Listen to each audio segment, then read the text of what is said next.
Proud Boys trial, day 61. It's time for closing arguments. Months of trial now coming to a conclusion. Roger Parloff is there live tweeting at @rparloff on Twitter, and he starts the day off with Judge Kelly taking the bench. All rise.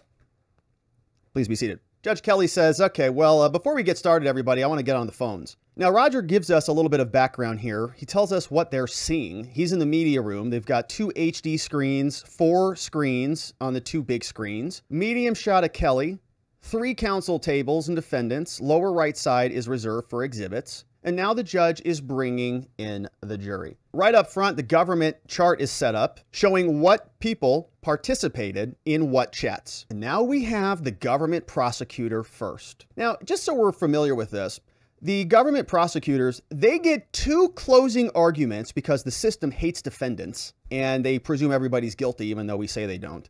So they get 2 of these things, and so we're going to go quickly through the first one of these. The prosecutor who is doing the closing argument, Connor Mulrow, and he comes up, typical prosecutor, you know, whatever happens, make it a spectacle. That was the directive that Enrique Tarrio gave Biggs just before Tarrio's arrest. The tail end of 2 months in which the defendants and other Proud Boys were organizing for action. Politics was no longer for the voting booth. It meant actual physical comment as a battle between good and evil. In the actual literal sense, says this prosecutor. That's what politics meant for them. They liked it and they were good at it.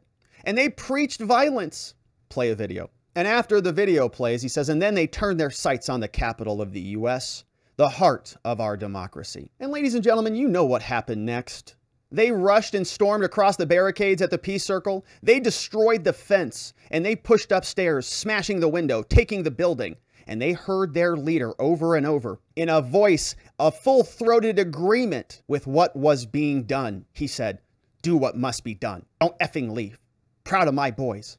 Make no mistake. We did this. Prosecutor continues. He says, now this is not as Dominic Pizzola, who you heard from, as he called it. This is not a corrupt and phony proceeding. Pfft. Okay, Mr. Prosecutor. He says, it's solemn. We'll do that in 2 parts. We're going to go through the facts and the law today. First, the facts. How the defendants came together as a group and acted as a group, and then the law. We're going to talk about what each charge requires, ladies and gentlemen. He says the overarching idea of all of this is the idea of a conspiracy. And so I want to put a few basic agreements on the table, a few basics here for you. An agreement with an unlawful objective. That's the definition. They're charged with multiple conspiracy offenses, and it all boils down to basic things. What and how. The what was to stop the certification, and the how means including any necessary mechanisms, including force. Now, the prosecutor says, you know, a conspiracy can also be unspoken, ladies and gentlemen. It can be implicit. You can use a wink and a nod. You don't need a specific time for when it starts. And as you know, the indictment alleges that between December 2020 and January 2021, those are time windows. But so long as the defendants joined any time within those periods, even if not all the way up until January 6th, even if not until the barricades already came down, he says that's enough. We have total ability to put somebody within that window and charge them. And he says also about conspiracies. You know, an agreement about the objective is sufficient. We don't need the details. We don't need to know somebody's going this way or going that way. As long as they agree to the basic facts, that's enough. So now let's turn to the facts. He says, my goodness, it's been a long trial. You know this, ladies and gentlemen. And you've received evidence in bits and pieces, but now we're going to put it all together. And I want to start back in 2020. We had a bunch of high-ranking Proud Boy leaders, Tarrio, Nordine, and Biggs.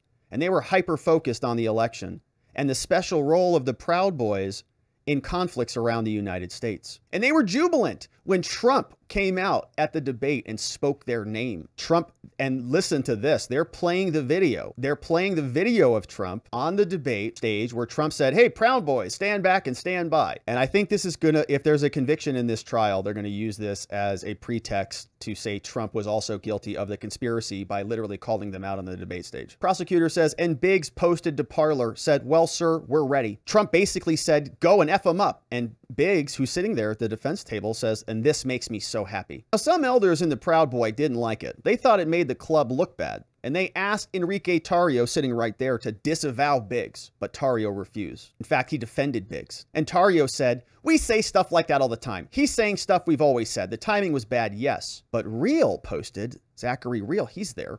He said, "Waiting for orders." And other people in the Proud Boys, like Bertino and Green, they used the same exact phrase. They called us foot soldiers of the right, preparing for an all-out war. So the prosecutor is reading, it sounds like, other messages from their telegrams, and he shows one up from Biggs. He says, "This is a war on Americanism." And he shows one from Tarrio. He says, "If Biden takes this election, the Proud Boys will be prisoners." Nordine, another Proud Boy sitting there, says, "We're months away from the gulags. It's now or never. Fight or get locked up." Bertino was brought in and testified. And now they're playing from Nordine's podcast. He says somebody else came in called Agent Camilleri, and they showed you posts and podcasts that they celebrated what they had done. They said that they were there en route to DC to open a can of whoop ass. In fact, in one of the messages, Enrique posted a Lords of War photo. Proud Boys in the streets beating the crap out of Antifa and BLM. They're playing another recruitment video. Pizzola's in this video. Said, "I'm willing to fight to the last breath to make sure my children don't inherit a communist country. I'm not a violent man," he said, "but when and if the need comes, I'm willing to stand first on the line." And so the prosecutor says, "You saw all those messages. Dominic got his chance."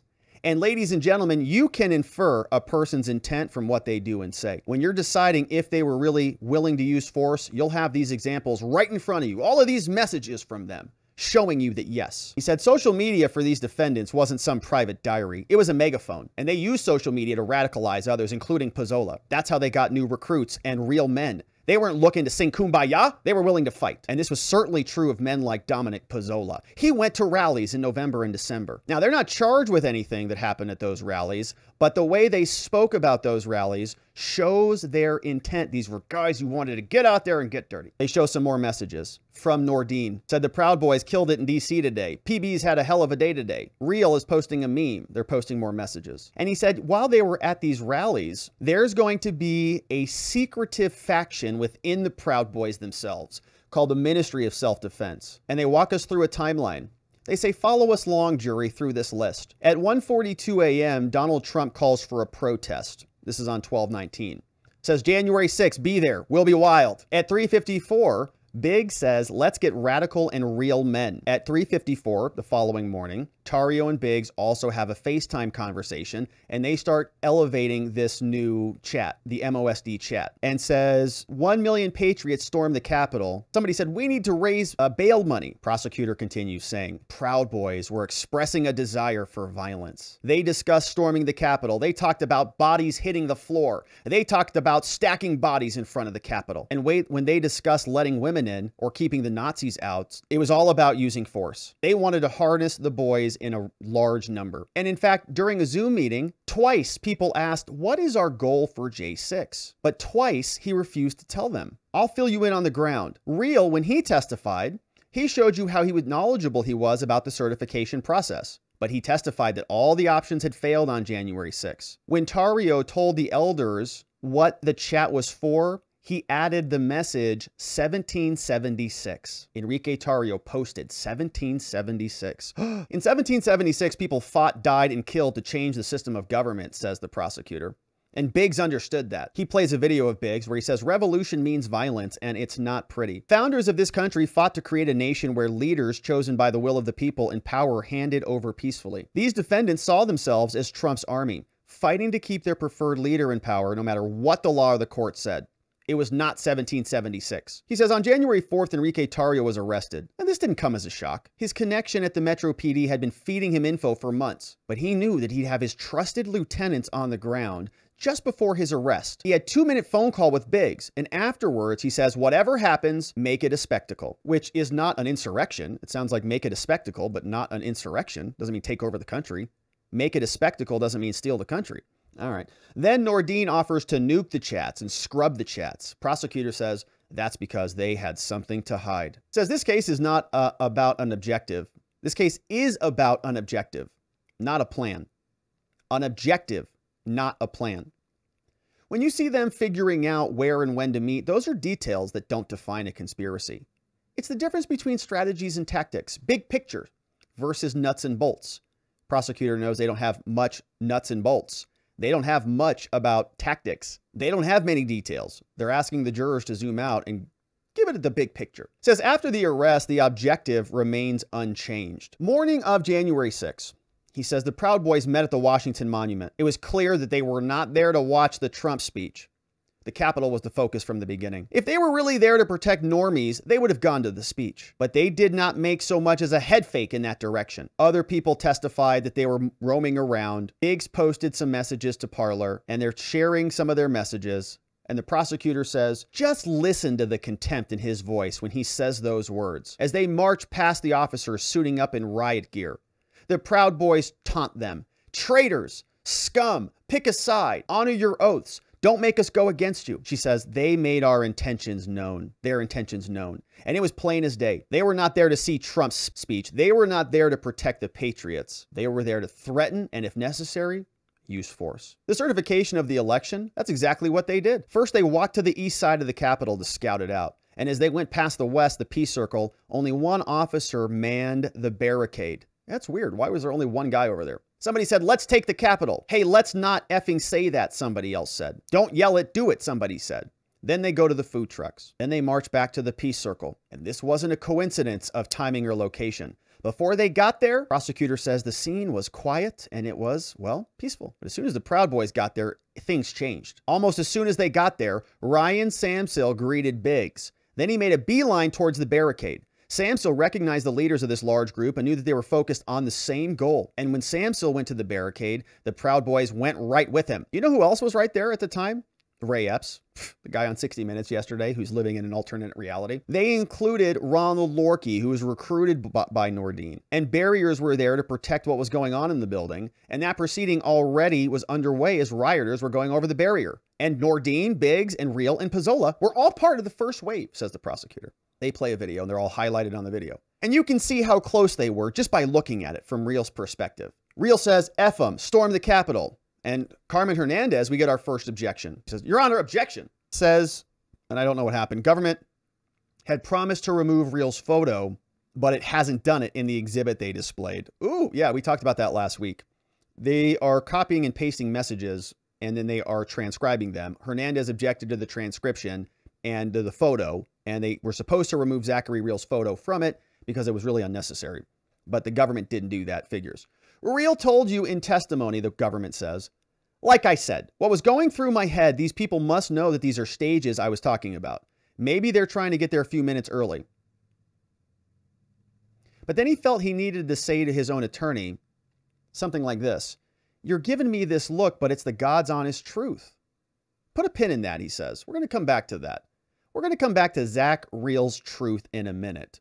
So something must have happened in the trial where Zach and Carmen were looking at each other. Now, how many times have they pointed out that Nordine's got his fist in the air? And he says, and yes, that's Nordine signaling that he is trying to control them. The defense objects. He says, okay, ladies and gentlemen, keep focused. He's trying to keep his guys in formation to move forward as a group. And he takes the guys he's with, and together he moves forward towards the barricades and towards the building. And as he does, Biggs, Real, and Pizzola, they don't need to be told. Travis Nugent said that when he saw the crowd surging, he said, are we really doing this? Are we really going in? Then they followed his leader toward the building, Ethan Nordine. They got themselves to the very front of the crowd. They made their way through the crowd. Their hands were on their shoulders. They're playing photos all the way, as all of this is going on. And they got all the way up to the near black metal fence. Bertino came in and he testified that he always led the way and that the normies were always behind us. But Bertino and Matt also used the same phrase to describe the Proud Boys. They said the Proud Boys are the tip of the spear. That was a phrase that Real claimed he never heard before. Tip of the spear. Prosecutor continues, saying, this fence was not a big barbed wire fence, but it did slow them down while the police were coming. And you saw Nordine and Biggs and Real rip that fence down. And you saw the force that was necessary to do that, to get it out of where it was bolted into the cement. But Nordine and Biggs personally, in hands-on way, participated in the destruction. Play video. Here we are. Here it is. You can see Big is pulling his mask up, knowing he's doing something wrong. He's covering his face because he's wrecking the fence. And here's Nordine positively ecstatic about what they're doing. And they're playing more video. Here you see Nordine and Biggs. They're each going to work on one of those fence panels. And there you go. Fence just came down. One panel down. Another is on its way in, courtesy of Joe Biggs. More video. We also heard here today, ladies and gentlemen, from Officer Shay Cooney. She testified that she personally saw it come ripped out of the ground and thrown to the ground by Nordine and Biggs. They weren't being taken for a ride. They were pulling on the fence, and they played more video. Says that rioters then, after this fence was ripped out, took over the entire West Plaza area of the Capitol, and hell broke loose on that side of the plaza. You heard the Inspector Lloyd and the Officer Odie and Cooney. They were attacked with every makeshift weapon imaginable. Construction tools, fire extinguishers, pepper spray and bear spray. There was roach spray. There was a piece of black metal fence and baseball bats. Not until the end of the video that Joshua Black got pepper spray ball in the cheek. Every member of the crowd was free to turn around and walk away. Some did. But the Proud Boys stayed. They grinned, they laughed, and Nordine walked over to the front like a general surveying his troops. Some people did more. Pizzola took part in a brutal attack on Officer Odie when he stole that shield. And Real personally attacked an officer with a can of pepper spray. And when he got on the stand, ladies and gentlemen, he lied to you. His attorney asked him over and over, "Did you ever use force, attack, or assault police officers?" He told you no. He said, no, never. That's false. But on cross-examination, our government, Mr. Knierson, showed him a photo of how he was dressed up at the media tower. And it showed a video and a photo of Zachary Real spraying towards the officers. Now, he fought him on that. He said, I can't tell if that's me, and I can't tell what he's doing with his arm. You have another angle? And we gave him another angle. And we came in with another video that eliminated any shadow of a doubt you saw it. Same hat, same goggles, same gaiter, same jacket. They play the video. And here you can see a stream of chemicals coming right out of that nozzle. He did that. And then he got on the stand and lied under oath to you about it. That lie, along with all of his other implausible testimony, tells you exactly how much weight to give anything he told you. 0. And while all of this is going on, the chat leaders are in touch with one another. And they're showing the chat. And they're sending stuff. Do what must be done. They're liking each other's Parler posts. Watch your butt. The National Guard's coming. He tried to call Nordine and Biggs, and he eventually got a call back from Biggs that lasted 42 seconds. But now I want to go over to the West Plaza. You see here in this video, we've got reinforcements from the Metro PD. They're beginning to form a line. On the video, Real's at a standstill. And they make their way to the same spot. But it's not just some random spot. Those stairs under the scaffolding lead right under the first floor of the building where there are doors and windows. And they can gain access to the building. And right when the crowd is losing steam, they all head there. That's not a coincidence, ladies and gentlemen. They and the police saw the Proud Boys force their way up as a group. They were the tip of the spear. A very tip of the spear was the Proud Boy Milkshake, who we saw earlier, saying, "Let's take the Capitol." You also saw others celebrating. Fonte Koba was celebrating with Tario in Baltimore. And look how the Proud Boys show their hand sign to celebrate the breach. And they're playing videos. Pizzola ran up to the window, smashed it to pieces, and penetrated the building. And by the end of the day, the Capitol would be breached in more places than you can count. Pizzola was the first. When leaders saw that video of him smashing the window, they loved it. They said something like, "Recognize anyone?" Nope. Somebody said, "I'm so proud. Looks like George Washington." You saw members climbing on furniture to calm colleagues, says the prosecutor. You saw officers swallowed up by the crowd, trying desperately to hold east doors of the Capitol by putting flagpoles through door handles. But Tario said, "Make it a spectacle." And Biggs said, "Yep." And he's pointing to these two people, right? Ladies and gentlemen of the jury, this is a national disgrace. To them, it was mission accomplished. They'd done it. They'd stopped certification. Everything else the defendants did after that point was icing on the cake. They went into buildings as soldiers into conquered buildings. They lit some smokes. They helped themselves to snacks. They stole some flags. And they showed contempt for American democracy. Coming from the Justice Department, that's rich. Just by being in there, they were contributing to the emergency and making it possible to resume certification, making it impossible. Tarrio understood. He said on Parler, don't leave. Biggs went back into the building a second time. And even if they never set foot in there, that would not have erased anything that they've done up until that point. The damage was already done. What you already saw, a breach 1, 2, 3, and 4, and beyond was concerted action. It was toward a shared goal. Joining together is an agreement. And even if they did not know about everything that they came for, all the evidence of the prior rallies, the Telegram chats, the Parler posts, even if you pick up what happened on January 6th, you'd have definitive proof of concerted action and agreement. If you see a car stopped in a snowbank, you hop out and help. Any doubt you're pursuing the same goal? You have a mutual understanding as to the what and the how. It's the same with an attack on the Capitol. Even someone like Matthew Green could be guilty of conspiracy. Remember him? He accepted responsibility and he came and testified here. And think about how peripheral he was. New to the club, first degree, wasn't even in the chat, not a member. Showed up on January 6th and tagged along. But that didn't stop him from knowing, from understanding, from agreeing to the what and the how. And if he's a member, there's no doubt that each one of them is a member as well. The top leader, Tarrio, was giving explicit approval, encouragement, and direction. All of that makes explicit agreements. It's clear from what they said and from what they did. And it's all the more clear now after they reacted. You saw their celebration. You saw their disappointment.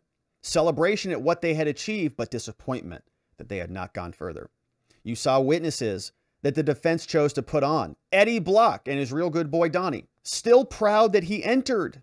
George Meza said it was a glorious event. The violence was justified. Those are the people they presented to you. 2 defense witnesses were defendants themselves. Each chose to take the witness stand. Their opportunity to show some regret for the roles they played in this shameful episode in American history, but you saw none of that. I asked him, you don't approve of it? He said, at the time, I didn't think I did anything wrong, says Zachary Real. Well, as you sit here, I still feel that. That shouldn't have gone into the building, shouldn't have smoked cigarettes in there either. But if you believe I did anything wrong that day, I'm really sorry, is what he said. Now we're taking a 5-minute break, and we get some exhibits that are submitted. We'll fast forward. Courtesy of Roger Parloff. Make sure you're following him. Judge Kelly's back after the break. So there was a transcript problem, which is interesting. Court reporter asked for a break. He had a technical glitch in his transcription, of course. Question is whether Mulrow should go back. He says, well, I don't think he missed that much. I'll just pick up from where the transcript ended. And Norm says, can we see the transcript? Hernandez is laughing, objecting to the repetition. Roger Roots moves for a mistrial. Holy moly. Matt Green's guilty plea was allowed into evidence for limited purposes. Mulrow is arguing that if Green is guilty, these defendants are guilty. It was admitted only for Green's credibility. Now prosecutors are using it precisely in the way that it was objected to. So everybody, all the defense attorneys are freaking out. So they're looking at this transcript now and they're saying, wait a minute. They were talking about Matt Green's guilty plea, and it was only supposed to be used for Matt Green's credibility. But now they're using it to say he pled guilty. They should also plead guilty. That's not what the guilty plea is for. The guilty plea was only supposed to be used to show that Green may be biased, really, and that the guilty plea may have been pressure to get, they were threatening him with worse penalties. They gave him a good plea deal in order to get him to close the trial out, close the case out, and that might impact his credibility. But they can't use it to say, well, he pled guilty and he pled guilty, therefore the Proud Boys are guilty. And that's what they're essentially trying to do here. And somehow that came out in the middle of this break. There is a transcript error and the defense team is just freaking out now. Mistrial, Your Honor. Absolute inappropriate use of the guilty plea. It's called bootstrapping. Carmen Hernandez says, I joined in the mistrial. Norm Pattis joins in. Yep, I joined the mistrial too. And Nayeeb Hassan says, hey, I'm joining the mistrial. One thing I'd like to add is Mulrow mentioned this court accepted the plea, implying you, Your Honor, found that there was a conspiracy. And the judge is like, hold on a minute, defense attorneys. I don't think he said that at all, of course. He's like, no. And the prosecutor says, Your Honor, I object to the defendants voicing objections during closing. Nothing improper. I was arguing that he did not have the same depth of involvement. He still understood they shared a collective goal, and the court should overrule their motion. And the judge says, well, obviously, I'm not going to declare a mistrial. Obviously, I want these guys convicted like everybody. I'm not going to declare a mistrial, but the question is whether a curative instruction is required. The judge says, I'm going to consider this issue over lunch, but let's figure out the government's closing. She says, I'll be done in about an hour or so. The jury gets brought back in. She says, all right, everybody, I hope you had a nice break. Now, we left off talking about Zachary Rehl and his classic non-apology. Sorry for what I did, only if you believe I did something wrong, right? Clearly, he believes that he didn't do anything wrong.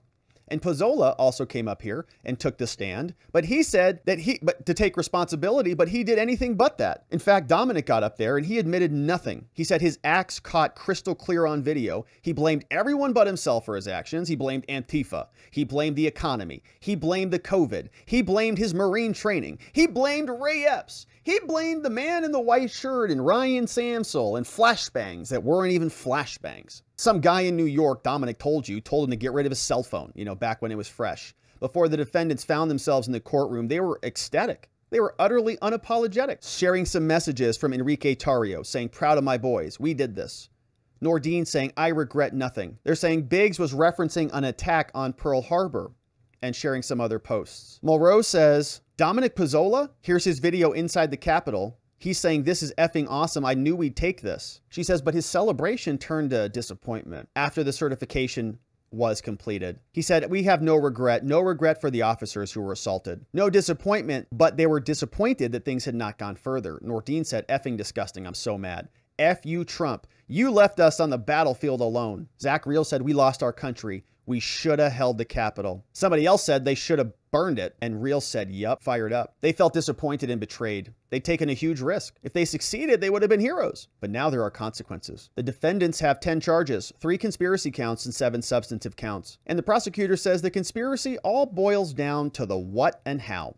Same things we've already been discussing. The what was to stop the certification. So they're boiling this down to like 1 + 1 = 2 for the jurors because their minds are jello at this point. It's been 61 days. Says the what is stopping certification. The how, any means necessary, including force. And says, by the way, conspiracy can be unspoken. It doesn't require a time, and you don't even need any details. Seditious conspiracy, going through the charges. What is that, ladies and gentlemen? If you oppose the authority of the U.S. or you prevent or hinder the execution of a law, that is it.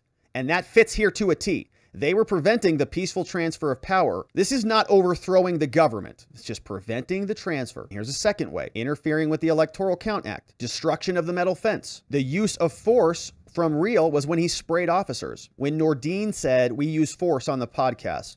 With William Pepe pulling barricades out of the way. Pushing people upstairs. All of this use of force didn't come out of nowhere. They've been building this for a long time. Each of the 5 of them is guilty of seditious conspiracy. Count 2, conspiracy to obstruct an official proceeding, defining what corruptly means. You're going to get a copy of all these instructions and you're going to be able to look through these and see what they say. And they're going through the elements, and so we'll fast forward through all of these, right? Willfully causing the act, aiding and abetting, co-conspirator liability, and attempt.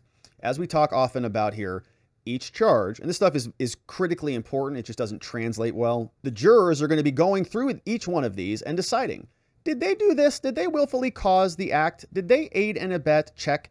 Were they co-conspirator? Check. Was this a check? And all of these different things, maybe that's not a good example, but the different elements is what they're talking about. And then she's saying all of their conduct applies to the elements. You saw damage. You saw civil disorder, overwhelming law enforcement, staying in unrestricted areas, injury to individuals and damages. You saw injury and damage galore. So we've got all of the check boxes checked. And also the destruction of government property in counts 6 and 7.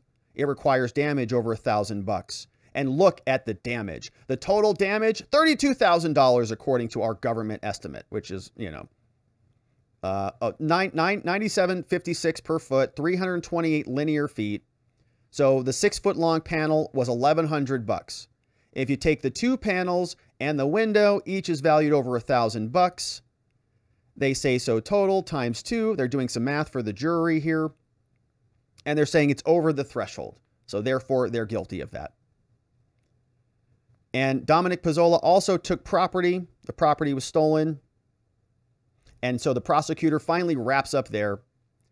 And he says, now that's a good place to end. He says, Officer Odie was just one man who stepped up that day to do the jobs they had to do. Police officers and member of Congress, they honored their oaths because our democracy because did our democracy missed it? He says, ladies and gentlemen, now you need to do what the Constitution expects of you. Ultimately, you are all going to agree on what justice demands. A verdict of guilty of every defendant on every count. Government prosecutor Mulrow is now done. And so the government finishes their closing argument. The judge is going to excuse everybody for a little bit of a break. Attorneys are breaking until 1:15, and now we're coming back. And so we'll fast forward to that moment. Let's see where this was. All right, let's take a beverage break, my friend. Cheers to rehydrate and stay hydrated. Cheers. Oh, yeah, that's good stuff right there. Whew. All right. So now we're seeing the dispute that broke out, and they're at lunch, and now we're back. Judge Kelly is back on the bench after lunch, and he says, you know, I had a lot to think about while I was having my sandwich, and I've decided that the government using Mulrow's guilty plea is not a basis for a mistrial. Shocking. I already gave a limiting instruction after Green's testimony. I'm happy to restate that. Because no guilty plea was mentioned by Mulrow, my proposal would be to tuck this into the short instructions I give after the closings. That's what I think makes sense. And Roger says, well, we'd like it now, Judge. And the defense says, yeah, we want it now too. Tarrio and Biggs. We want it now and at the conclusion. Judge says, fine. Gosh, you guys are a pain in my butt. I'll read it when they come back. The jury comes back out and he reads it. He says, ladies and gentlemen, just a reminder, the whiny defense lawyers who care about their clients and the presumption of innocence and freedom and liberty and due process, they're making me read this again. So he says, evidence of the guilty pleas is for the use with respect to their credibility and for the fact of their role in the offense. Gosh, happy? Defense is like, yeah, we are. Fine. So now the defense attorney, Nick Smith, who represents Ethan Nordean, stands up for a closing argument. And he walks up to the podium. And he shuffles his papers. He says to the jury, long trial, ladies and gentlemen. You've paid close attention, and we are grateful for your service. And it has been a long trial, and I can't say it's been a very eventful one. You've been forced to watch the same clips over and over like it's Groundhog Day, as if every stupid political gesture was a smoking gun. You've heard the White House noise machine as often as evidence, and we're sorry to have taken up your time. In openings, the government promised you moon on a stick. They promised to show you that they masterminded 3 pre-planned conspiracies. They showed you drunk men walking around a mall. These guys sometimes wheeling around a mall in wheelchairs, and they were stopping at food trucks. Okay, drunk, non-disabled people in wheelchairs at malls, insurrecting the food court. We've seen nearly constant attempts, ladies and gentlemen, to lure you into making judgments based on anger and guilt by association. We heard a lot. I'll just keep, yeah. They played the video of Trump in a debate. Does that prove some conspiracy here? What does that have to do with anything? You know it doesn't. Trump didn't conspire with Nordean. So why was it played to you? It was played to manipulate you into confusing your dislike for that guy, Trump, with proof of the crimes charged. This is a government case built on innuendo and a mistaken view of conspiracy. The government showed you videos from November and December. One man was stabbed. Was it a member of Congress? No, it was Jeremy Bertino. So that bucket's got a hole in it and it's not going to carry beer. And then in November and the December rallies, they came up before Trump's tweet in December. There was no evidence at those November or December rallies that these men planned to come to DC on the 6th. The former president haven't even proposed the idea yet. So why did the government show you those videos and read you those telegrams about those things? Manipulation. First, ladies and gentlemen, there were loud scenes and violence that might convince you that they're the kind of people who might commit violence. That's not how we think about criminal justice in this country. The kind of people who might commit violence, that's not the law. We punish charged acts, not character of a person for who he hangs out with or what somebody else thinks that they might be capable of. Thank God for that. So what's the other reason they showed you the 2020 rallies? To fill a hole. They've got no evidence that these guys, these gentlemen here, plan to use force on J6. It was all a noisy, chaotic distraction. The government claims something about the way Bertino's stabbing was investigated that led these men to use violence on the 6th. But nothing about the Proud Boys' approach to the police changed after December. Nick told you that. And second, it doesn't make sense to enter the Capitol to protest Bertino's stabbing. Why would they go in there to protest the stabbing? Law enforcement who investigated the Bertino stabbing have nothing to do with the Capitol Police. Those videos were so that you would hate these men and you would be fearful of them. Did this evidence prove 3 pre-planned conspiracies beyond a reasonable doubt? No. Start with a cooperating witness. They brought in Matt Green. He thought that the breach was spontaneous. Shortly after January 6, Green told the FBI, "I'm telling you the God's honest truth. Stuff got out of hand." He wasn't able to testify about any conspiracy. So how did the government get him here at all? They threatened him with gun charges. After all, he's changed his story. How do we know? Well, it's all caught on film. So the government also then took Mr. Bertino, we call Mr. Noblebeard. And just like Matt Green, larger and more ridiculous, they also got him on possession of gun charges, and a lot of them. And Bertino testified that he was a leader of the chat and a member of the conspiracy. But here's the weird thing. He said that, but then he testified he didn't know anything about a plan. Not even aware of an objective, showing up a close screen of his testimony. He says, I want you to think about this, what the prosecutor told you. They told you to think about the distinction between objective and plan. It's ludicrous. That's not the law. The Supreme Court says you must be aware of the essential elements of the plan. That's the law. Bertino wasn't even in D.C. on January 6th. He wasn't on a march. He wasn't at the food trucks. He couldn't see Nordine raising his fist to stop the Proud Boys at the Peace Circle. He couldn't say where the objective was. Just somewhere in the Telegram chats. But he told the FBI it wasn't in the Telegram chats. They played the audio of Green. He says somebody else just talking stupid stuff. He told the FBI he didn't take those seriously. And why was Bertino brought in? The defense says, well, like Green, it was the illegal gun charges. They are threatening them with more penalties. Why plead guilty if he didn't do it? He thought if I plead guilty to sedition, maybe my sentence will actually be lower if I just pleaded to guns. Bertino told you he didn't know a plan, didn't know any objective, but he still agreed to it. I want to go on from Noblebeard, he says, and you did not hear any other person admitting conspiracy who didn't exist. Charles Donahoe, Johnny Blackbeard, you didn't see them called as witnesses. You should, and you should infer that they had nothing to say about the government's case. You, ladies and gentlemen, should infer they'd have been less useful than Green and Bertino, if you can even believe it, because they're so useless themselves. But how about social media and the Telegram chats? Let's first consider these men, they published their criminal plot on Parler, their insurrection plans, they published it on Parler. Does that make sense to you, ladies and gentlemen? Many of the posts are in bad taste, don't get me wrong. I agree. Like, I wouldn't post that. I wouldn't upvote that. But are these evidence of criminal conspiracy? No, it's not. It's manipulative and wrong. You may not agree with it, but doesn't make it criminal.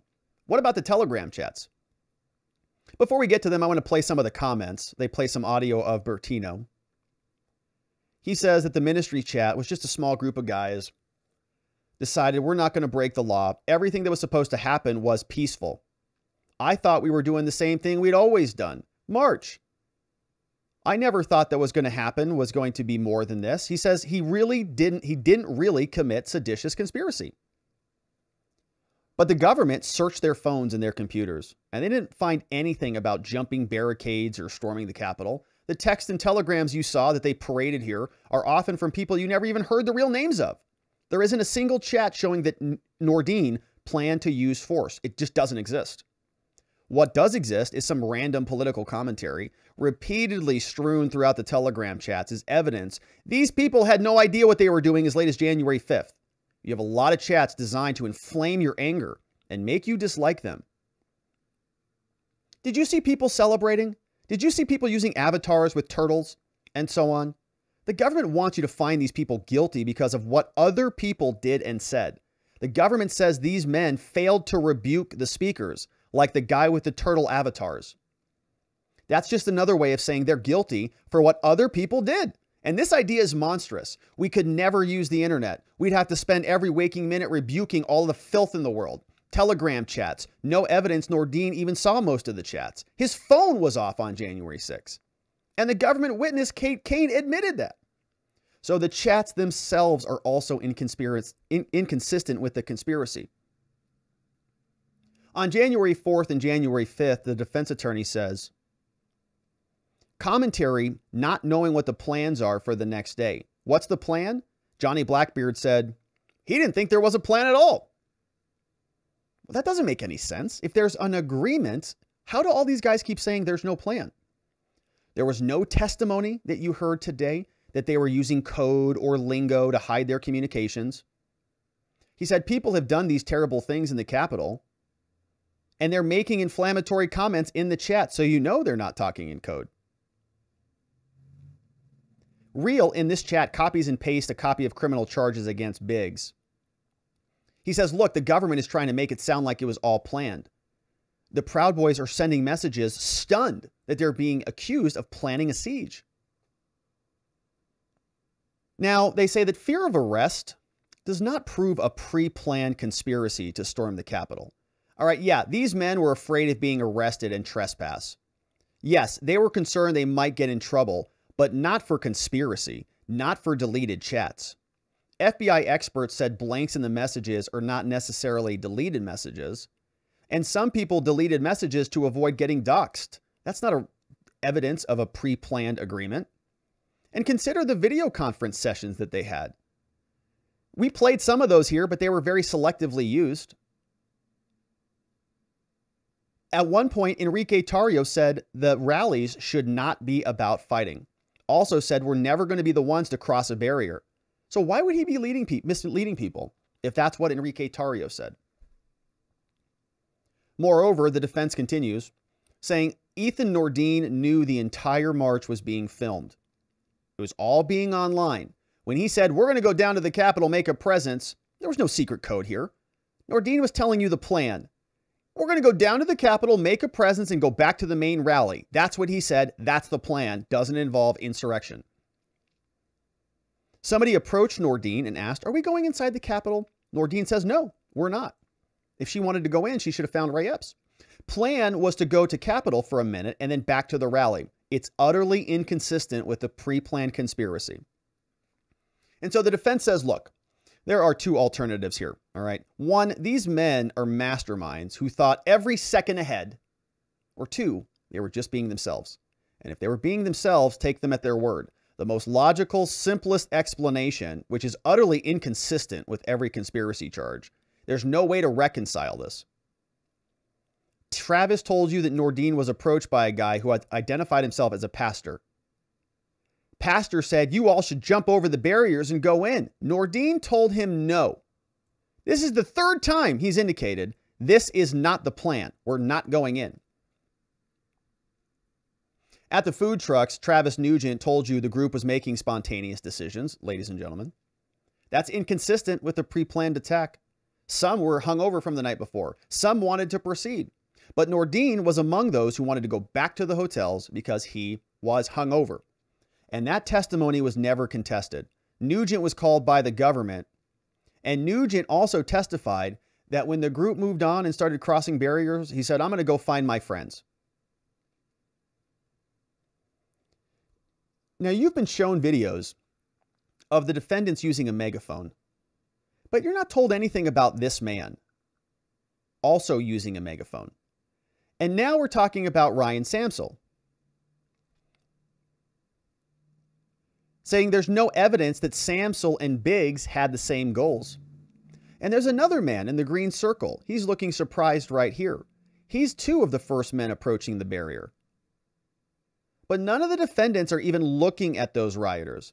If there's a plan to storm the Capitol, why would you do what Nordin did here? Raise his fist. Prosecutor said he's raising his fist to get the group to regroup, but that's not in evidence. We're not debating it's appropriate to go forward into the Capitol. Of course not. He raised his hand because he didn't know what to do. It's not his plan to go forward. Now, the government might say, yeah, he should have left. That doesn't mean that his reaction to stop was false. Nick touched his fence, himself touched the fence. He was offended I asked. He said he wasn't using force to commit violence, that he was steadying himself. But you saw the clip. It also involves Officer Shay Cooney. She's looking nowhere near Nordine. And there's a figure who pulls on the fence multiple times. See all of these men whip back in time as a man with a gator pulls? Shay Cooney is nowhere within the sight lines of Nordine. Her sight line is blocked by other people.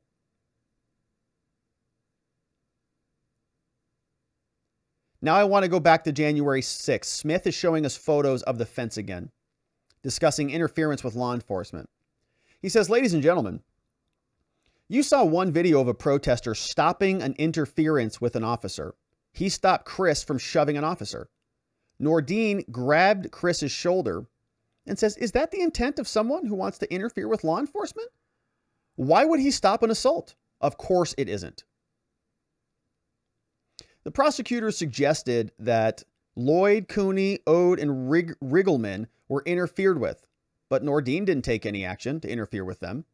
The joint session was suspended at 1:14 because of objections. The two houses split up. The Senate recessed at 2:13. The House recessed at 2:29. The joint session resumed at 11:08. After Congress resumed, they continued to debate till 3-something in the morning.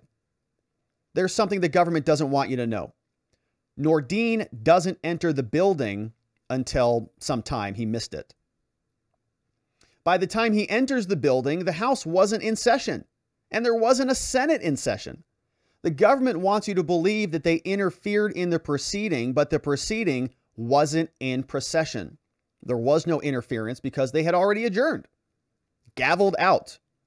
You didn't see Nordine looking for members of Congress or interfering with the police because there's no evidence of these men or that they caused House members to hide in the galley. They weren't responsible for any of that. Nothing in evidence, he says, shows you the causal link between Nordine and what you see on the screen. That is before Nordine even enters the building. And says one thing the government's closing didn't mention was the 1776 returns document. It was extracted from Enrique Tarrio's phone. Now, if this is evidence, it doesn't make much sense. The Capitol building is not even a part of the plan in the 1776 document. The proposal is for a sit-in. A sit-in is nonviolent. It doesn't involve force. It can't be seditious conspiracy. And says, by the way, I want to talk to you about this pricing. The government is overpricing everything. Typical. Black metal fence, $97.56 for a 6-foot segment, some 4 feet, is $585. 4 feet is $390. And there's no evidence in this case about how long Nordine's segment was. So it's not even over $1,000, so you can't get him with that either. They say that McIntyre testified he didn't know which segment was Nordine's. No evidence that Nordine's segment was even destroyed. And if you don't know Nordine's segment was damaged and they were going to replace the whole thing anyway, there's no evidence that Nordine caused any damage at all.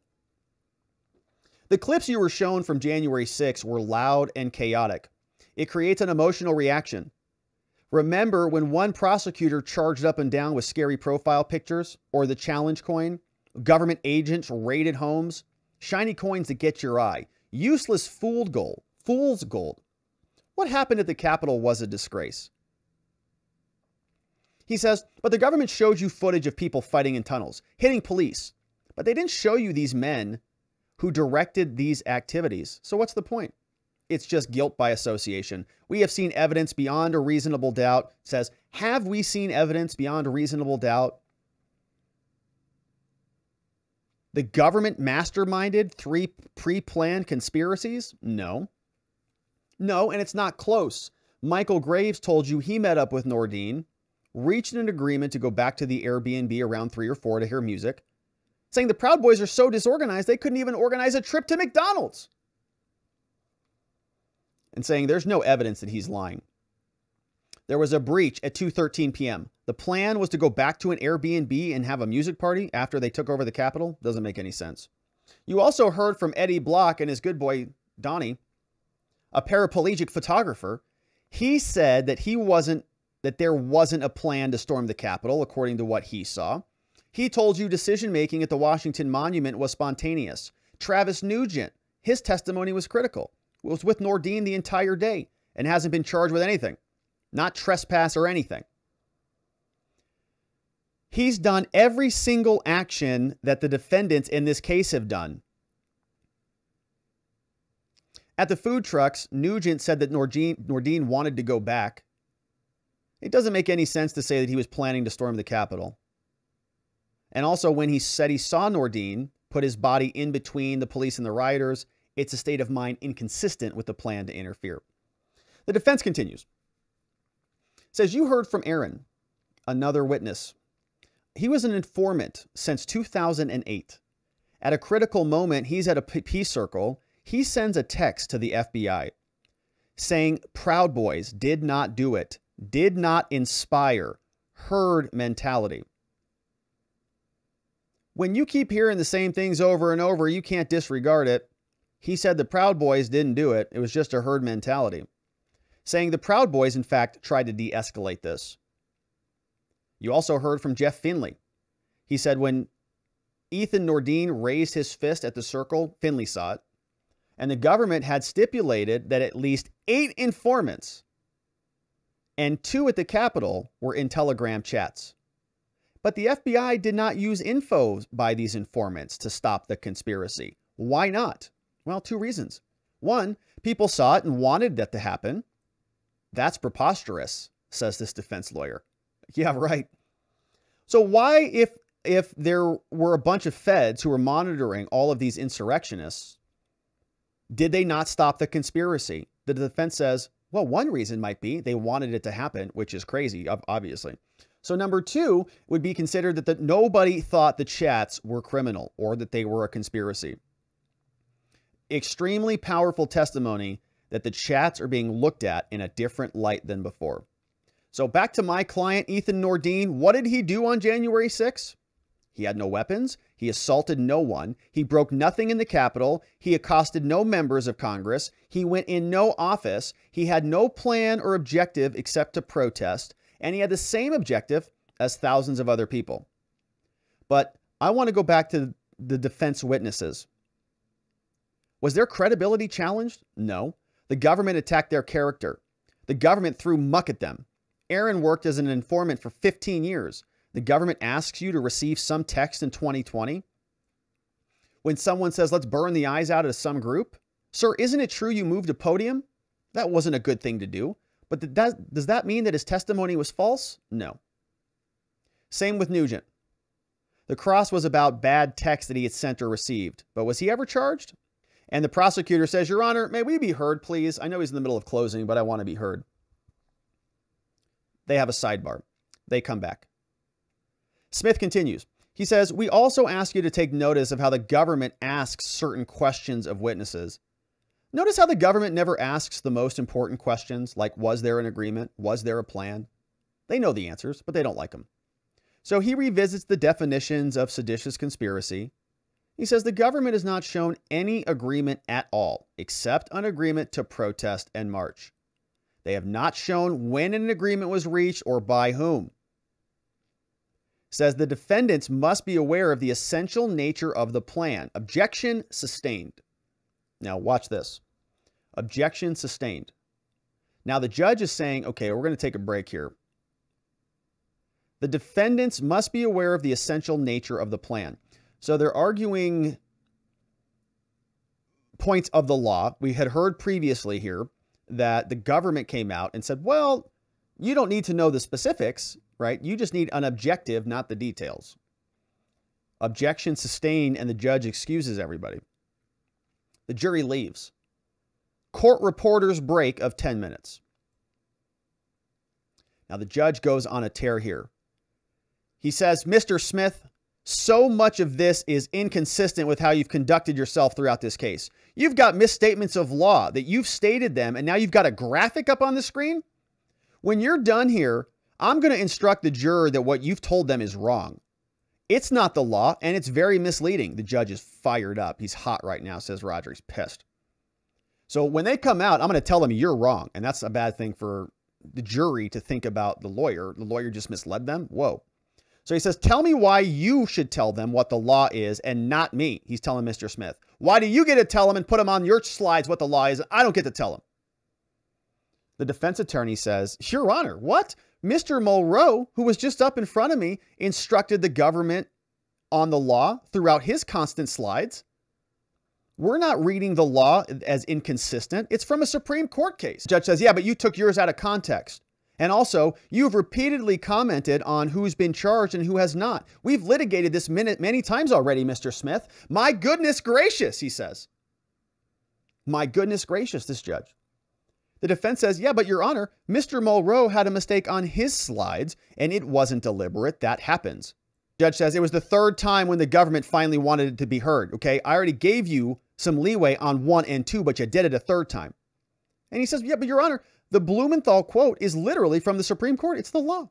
He says, I know what it is. We already litigated it. We took a lot of time litigating this, and you're never going to convince me that you're allowed to argue the law that I haven't approved. I have to correct them after you're done. That is not the law, and they are going to disregard it. This is what happens when we take a lot of time to litigate jury instructions, Mr. Smith, and you disregard them. He says, Your Honor, I did not view this as inconsistent with what Your Honor said, okay? It was different, but not inconsistent. Judge says, anyone with experience understands. Once a judge rules on what the law is, the attorneys don't get to freelance. You argued how I should consider Fisher, and you made the argument to me. I sat down, I read the case, but I decided the case was out of context. I'm going to instruct them. He says, well, when they come back, I'm going to go through a couple more slides here. Obstruction, I'm going to argue the government hasn't shown an unlawful benefit. And the judge says, well, you can argue that, but you can't argue that it's required. And he says, Judge, I was sincerely not trying to show Your Honor's argument was wrong. I didn't mean to do that. Says, I don't think there's any jury instruction under the sun that I've seen that includes that language. And the prosecutor says, I think we need to emphasize, Judge, this was grossly improper to instruct the jury this way, and it gives the imprimatur of SCOTUS to do it. Another improper error in his slides, it gives seditious conspiracy in the conjunctive and rather than the disjunctive or, which makes it more difficult to obtain, right? If you have to do this and this in order to get the thing, that's harder than having to do this or that in order to get the thing, right? Because you got to do two instead of one or the other. So he's saying that and is different than or, which makes it harder for the jury to convict. The judge is now discussing the curative instruction, what he's going to tell them all. He says, this is a misstatement of the law at the heart of the case. I don't want to interrupt the closing at all. And the defense says, well, we'd ask Your Honor to look at the transcript. Okay, I said something that's from the red book, literally, the pattern jury instructions. The judge says, at the moment, I don't care about the red book. I care about my ruling on the instructions. Don't bother with the red book. Bother with the instructions that I gave. And the jury, and the prosecutor says, the jury needs to be told the deviation is inaccurate. And the judge is fired up. I need a break for 5 minutes. So they break for 5 minutes. Whew. So then the judge comes back. And Mr. Smith is speaking again. He says, Your Honor, on the point about correcting the lawyers, Mr. Mulrow indicated that being at a riot alone is not civil disorder. That's not correct.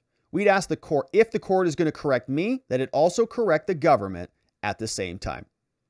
He says, no, there was no objection at that time, so I'm not going to consider it. Should have objected. He said, well, Your Honor, I was, Judge, I don't care. It was a stray phrase in a case that's not part of my jury instructions. You were all heard extensively. So the prosecutor doesn't get a scold because the defense didn't object to it. And the judge is scolding the defense and is going to read them a curative instruction. Roger Root says, Your Honor, I have a point about the government's closing, by the way. And the judge says, no, I don't care. This is not getting hijacked. There was no objection at the time. Defense says, but Judge, I'm going to correct the government statement on civil disorder. I'm going to say that, right, in my closing. He says, we correctly stated the law and the court's instruction, Your Honor. And so the judge says, everybody shut up and bring the jury back in. The judge gives the juries the instructions, says, Mr. Smith was lying to you. He's bad defense lawyer. Bad lawyer. Okay. So then Smith says, all right, ladies and gentlemen, seditious conspiracy. The jury's back in. Ladies and gentlemen, the government hasn't shown any conspiracy at all. They haven't. Who did it? Where did it happen? They haven't told you what opposing authority of government means or anything other than protests.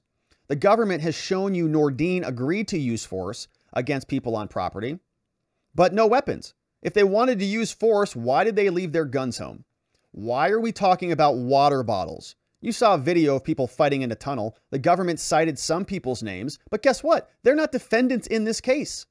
So why were they showing you those videos? But to just manipulate you. The government hasn't shown Nordine knew that that thing was even going on. The Capitol was governed by law as opposed to custom. That's an element of this offense. The government has not shown an agreement to do anything besides march.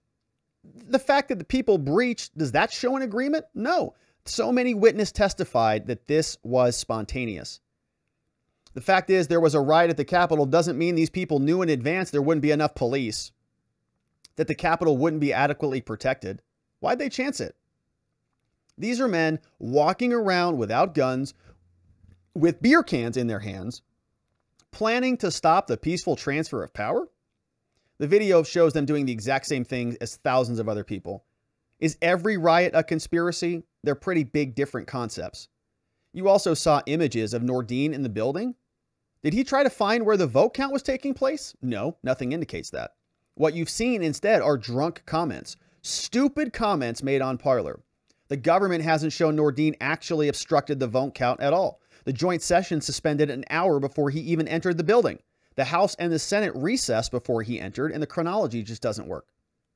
And so we didn't also prevent officials from discharging their duties or to induce them to leave. You saw evidence of the opposite. In fact, Nordine was stopping an assault. It's impossible. Making positive efforts to stop an assault. There's no substantive crime of obstruction either. They have not shown that he actually obstructed any vote. The joint session was already suspended before he entered, and we haven't shown Nordine obtained a benefit that he knew was unlawful. He didn't know anything. Haven't shown Nordine knew it was unlawful at all. So if he's sincere in his belief that the election system was misguided, they haven't shown anything like this. That's corruption. Objection. Now, it says one element of consciousness of wrongdoing is that they haven't shown that he knew it was unlawful. Now we go to destruction of property. We're doing some more math here. Less than $1,000. Now we're talking about the Senate window. There's no evidence Nordine had anything to do with breaking the window. No evidence he even spoke with Pizzola. They didn't even know each other. No evidence of any agreement to destroy property. No evidence of any conspiracy. And then count 8, the water bottles. There's no evidence that Nordine had anything to do with Donahoe throwing water bottles, or that throwing water bottles had anything to do in the middle of a vote count. They were in the middle of a riot, and that's it. Says, what about assault? Nordine wasn't even close to the shield when it was taken, and says that there must be a unanimous verdict on each count, and it must be unanimous on the theory of liability. 6 of one and 6 of the other, that's not unanimous. And says, I want to wrap this up here. The First Amendment and the Capitol protest are very important. Imagine the effect on American politics if the government is right. Say you attend a protest in D.C., ladies and gentlemen. A protester commits a violent act and you don't. You stand there, you observe it, you don't leave. Maybe you should leave. The government seizes your devices. Every offensive political comment you've ever made is now turned into evidence. And you plan to agree with the people at a mall, and that's described as a conspiracy. This is not who we are. This is very dangerous. This issue is not whether events at the Capitol were bad or a disgrace. They obviously were. The issue is not about trespass. It's not even charged here. It's not whether you like the Proud Boys or not. The issue is whether they committed the crimes charged. A triple pre-planned conspiracy. How many more witnesses have to tell you breaches were spontaneous? The crowd had herd mentality. What kind of conspiracy involves breaking to go hear music? The standard of proof here is beyond a reasonable doubt. And I want to tell you about a 1770 trial called the Boston Massacre. John Adams said it's better for 5 guilty people should escape unpunished than 1 innocent person should die. I'm not saying the people here are guilty, but that's how important reasonable doubt is. The government case is held together by paper clips and rubber bands. You may have heard the expressions, sometimes a cigar is just a cigar. Sometimes a riot is just a riot. We ask you to render a verdict of not guilty. And Mr. Smith is now done.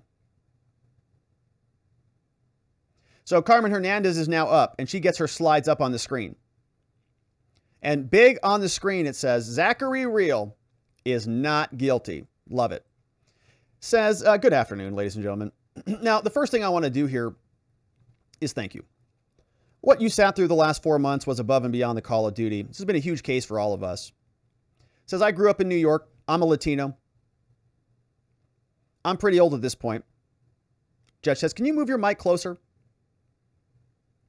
She stands next to Zachary Rehl, which is good. You want to humanize your client. Probably put her arm around him and patted him on the head. You know, one of these. It says, he stands before you here, but not with nothing but me and my due process clause to protect him.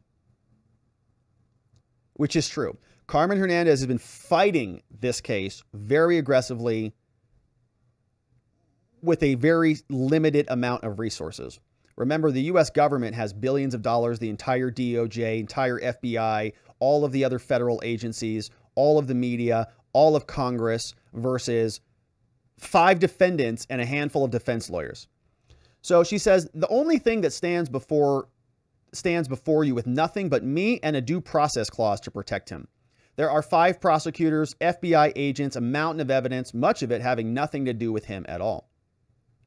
And now I'm not going to try not to repeat the points that Mr. Smith brought up. But video after video after video of the event, from the monument to the first breach to the bike racks, there's a lot of videos. I'm not downplaying it. We're watching videos from bird's eye views a lot of the time. We're seeing an overview and in retrospect. So when we see a scene, we know everything we've watched on TV already. She says it's been over 2.5 years since this happened. Rehl said when he stood there, he thought it was a rowdy people like at a rock concert. I know that may seem incredible now, but he had no idea what was going to happen. Thought about it like another crazy event, just like any other event. So let's not try to Monday morning quarterback this and try to figure out what was in his mind. Mr. Smith told you the importance of this. We who live in DC are familiar with demonstrators. That one was particularly large and nasty from some people. Majority who were there were not, though. When the Women's March happened and many of us showed up, millions of women showed up. People were on stage saying stuff I didn't know that they were saying. The point is, we all attend rallies, and a lot of men thought that their cause was just. She says Rehl was not guilty, is not guilty. Let me say to Mr. Mulrow, the prosecutor, he's presented a very interesting and well put together story, but it's a story. It's not facts you have found. While the founders did say a lot of crazy stuff, I was not one of the men who created equal. Nevertheless, some of the Constitution is a Okay, says, but it is a story. It's not facts you have found. While founders did a lot of crazy stuff, I was not one of men created equally. Nevertheless, some of the Constitution is a document of genius. We believe Americans, you, the jury, are the power in this courtroom. Not the lawyers, not the agents, not the Honorable Judge Kelly. You are persons with the power. All of this ends up here with you. So I hope the ability to tell a pretty story like the government did here today doesn't decide this case. Or the ability to have hundreds of people present a pretty PowerPoint doesn't decide this case. I believe in basic fundamental wisdom. Having 12 American citizens come together and say who did what. Implore you to take that difficult oath you take and follow through in this case. You see, people may think that these guys are racist or sexist. Some of them may be, but that's not what they're being charged with. If you don't like what they say, that doesn't make them guilty. The government, says Carmen, has the burden of proof beyond a reasonable doubt on every single element in this case. No principle more firmly established here than the presumption of innocence. We have the due process clause of the Fifth Amendment. And the Sixth Amendment, that's where you come in, the impartial jury. The right to be confronted with witnesses against you. In this case, there was a lot of theory versus reality. In theory, the Proud Boys are Mad Max. But it's just Mad Max Bertino. Mr. Rehl was there, but didn't see Bertino. There were videos in December, but you haven't seen my client, Rehl, acting violent in any of them. Not a single one. I'll get to the one on the last day where they pull this video out and claim that he was spraying. They confront him with it. Can't you see your hat? No, frankly, you can't. Consider whether, she says, well, I'm getting ahead of myself. I'll come back to that. She says about Zach. He's the son of a police officer, the grandson of a police officer, had a difficult life. Did I bring that up to get sympathy? You bet I did. But also to say, look at his life. Is there something that convinces you that something about what they're telling you is not accurate? His father dies when he's 12. Mother, bartender, can't support him. By 16, he's sleeping at his cousin's house. Starts working, joins the Marines, there for 4 years, ends up as a corporal. I'm not saying he's a hero, pencil pusher, or a glorified FedEx employee. He gets a good conduct medal. He managed to get himself straightened up, go to the Marine Corps, get an education. Does that count for anything? Does that give you any doubt that he shows up here to overthrow the government or whatever this is? Seditious conspiracy, most serious offense Americans can be charged with? Is that consistent with his life? He got his BA from Temple in 2016. Master's 3.5 GPA 2017. Knows Henry McGill from Yuma, Arizona, shout out. Works at Reel's Bada Bing restaurant. McGill comes here. Tells you something. He's Zach. Here's Zach's adorable little girl here today. She's sitting here in courtroom. Look at her. 1 year old. Theory versus reality. The theory is Zach is violent. The reality, it's not. No video, no photo, no testimony. Did not punch anyone. Did not destroy any property. She says Trump's not on trial here. 70 million people voted for him. And did he whip people into a frenzy? Yeah. It wasn't just him, though. Rudy Giuliani, reputed to be one of the toughest prosecutors, pushed all these stories, made people nuts. Don't prosecute people for bad thoughts or negligence. We still haven't seen a single video of Reel punching anyone. So this Mad Max theory versus the reality, this is what it looks like in Philly. She plays a video. There's drunk Proud Boys in the American Legion Hall doing silly initiation rituals. Proud Boys give a mock beating as he lists 5 breakfast cereals, which is hard to do. We tried to do that here. Try it at home. That was Uncle Tony. That was Mr. Robbins. Both came in. And when you heard about initiation rites, you didn't probably think of it that way. That's not violence. It's a bunch of guys goofing around. Most of these men are little. That's rude. Most of these men are little. Heavy from having drunk a lot of beer. Or a little, oh, heavy. She says most of these men are a little heavy from having drunk a lot of beer. Most of us don't realize what's going on out there. This man comes and gets threatened for being a Trump supporter. Reel pays for a hotel room for him and his family. That was in July. So says Zach is not lying to you. The government comes out here. They say this is one of the biggest investigations in history. Okay. 8 confidential human sources. We heard from one. We heard about others. Kenny from Long Island. Danny Mack. Says there are 2 issues here. One, either the FBI is really incompetent, which is true, or 2, there was nothing to report because there was no conspiracy. An investigation lasts more than 2 years, 500,000 messages, tons of videos. Dubrowski spent the last 1.5 years doing nothing but this case. But not a single message says the plan is going to take the Capitol and take it down. There's a lot of trash talk, lots of BS. There's FBI agents galore in this case. Very impressive credentials. You saw a lot more here. You saw the Zoom meeting. Tario Nordine at the top with Biggs. You saw the application form. No drugs. Self-defense. Will not initiate confrontations. Says there's no doubt that these people drank too much. Key to this thing was 10-man squads. Thought one guy could control 10 guys. No doubt on paper, on video, all over the case.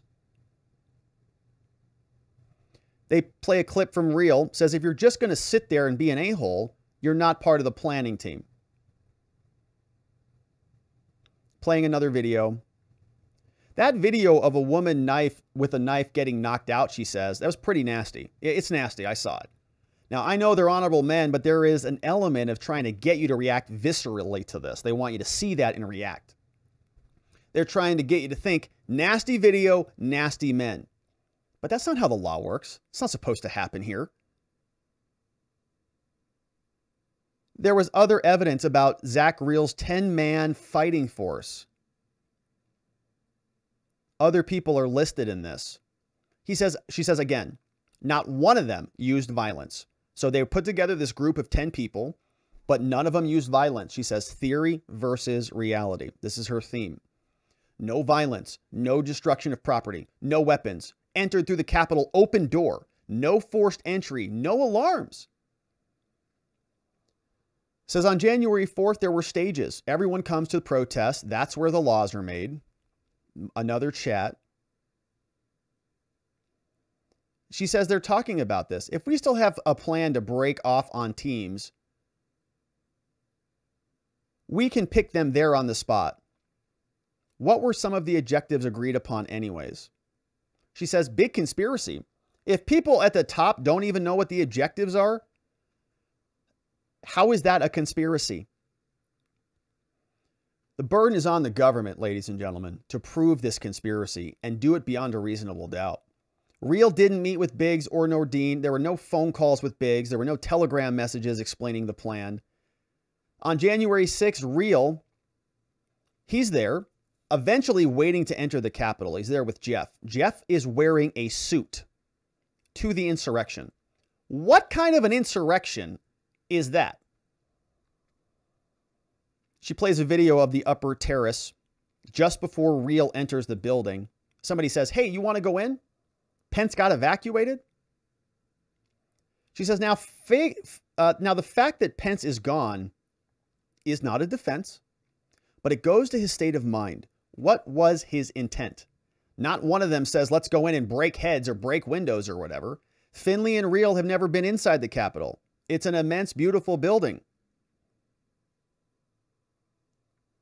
And says that my client, Mr. Real, has his master's, but you heard him talk, right? He's not the most educated man in the world. And says that he entered at 2:53. The proceedings were already recessed. So what was his intent?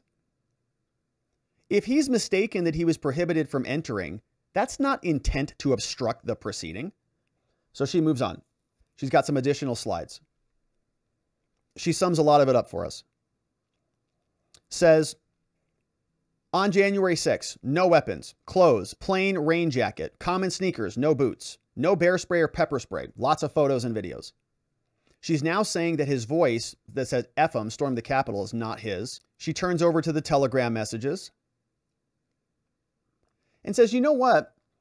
The government actually had a better program. They could have told you which messages each person was responding to, but they didn't use it.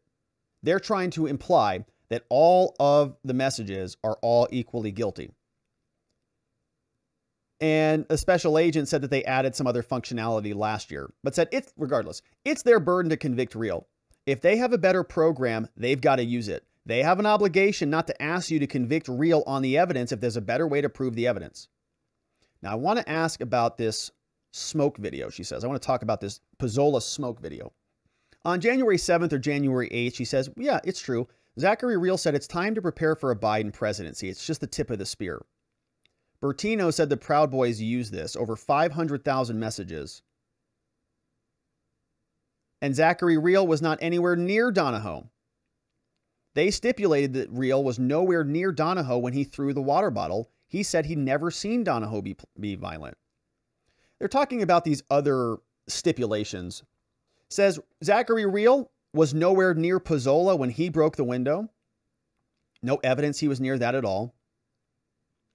And the next slide has a, quote, get out of jail free card on it from the Monopoly game. As Bertino and Green, the two people who cooperated, they got out of jail. Green was found she says Green found God in the back of the FBI paddy wagon. We had character witnesses, John Wynn, Henry McGill. They came here at personal risk, since the Proud Boys are bad names in many circles. But they told you that my client, Zach, is an honest man. Wynn said, I love him. He came here to testify from the West Coast. McGill came from South Florida. So how did this nice guy become a violent insurrectionist? Doesn't make any sense. She's showing a photo of McGill to remind the jury, who's a black man. A rapper met in Yuma said Zach is honest and says evidence of good character alone can create reasonable doubt. It's in your jury instructions if you look. The FBI agent Nicole Miller told you she watched hundreds of videos. Never saw Real use pepper spray, not one, not in any of them. No text or person tells you he used pepper spray. That is a body-worn camera where we saw the officer who wore it. Well, why don't they bring him to testify if he was sprayed? Why didn't they bring him in here? Good question. Says it's up to you to decide what you see here. You don't see a reaction. Pepper spray, you duck. They claim this is Mr. Real. They claim that's his hand. Well, what's this? Looks like an arm. There's no way that's Real's arm. The arm cannot contort that way. Looks to me like that arm is coming out as someone else's arm. What is going on after that 4 months on the last day of trial? They pull out this video and shove it in our faces. Now, I want you to think about all of his upbringing, being a Marine. I do that so you can say that, is this the same man the government is telling you about in that picture, really? A Marine, honorably discharged. They're asking you to find him guilty of seditious conspiracy. Guilty of assault because Donahoe and Pozzolo did it when he wasn't around. Guilty of civil disorder. She says, I'm just begging you to apply the standard we apply in the United States before sending someone to jail. Call him a felon. Take him away from his family on this evidence. They say big deal because I don't recall. I ask you, you've got a prosecutor showing you a man you've never seen before. Not a good answer to say I don't recall. But 2.5 years ago, I submit to you, it's your decision. That is not proof beyond a reasonable doubt. You've seen other videos. You've seen spray. You see people stabbed. There was no pepper spray recovered. And you don't need magnifying glasses to see pepper spray. Look at that arm. It looks like somebody else's arm. Now, I want to bring up these other things he mentioned about firing squads. She says the First Amendment is intertwined throughout all of this. All these messages they're introducing, I'm not here to defend what they said. Somehow, internet makes people stupider than they already are. In America, you get out in the street, you call our president all sorts of names, Supreme Court justices, politicians, and so on. It's all protected under the First Amendment. Used to be. All these counts. Judges will give you lengthy instructions. I beg you, you'll make a decision. You've sworn to apply the law, to hold the government to its burden to prove guilt beyond a reasonable doubt. All amendments in our Bill of Rights are about protecting us from the government. I beg of you, when you go in there, look at the arguments, the facts. I can't go in there with you. Ask every one of you to be the loudmouth in the room. You can be me. Nothing in Zach Real's life should leave you to believe the government's argument.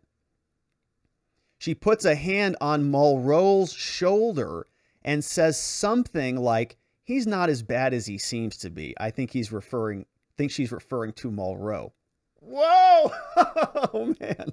She goes up and puts her hand on his shoulder and says, he's not as bad as he seems to be.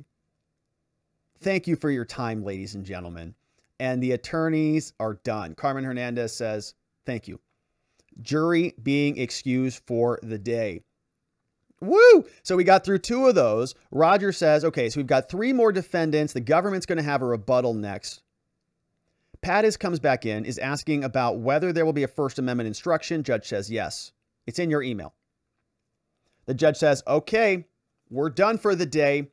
We're coming back here tomorrow at 9 a.m., which means we're going to have 3 more defendants and then the rebuttal close. So the government's going to get to go again because the system hates defendants. So, woo, my friends. All right, we are making our way through closing arguments in the Proud Boys trial, day 61. Should be able to close all of those out tomorrow.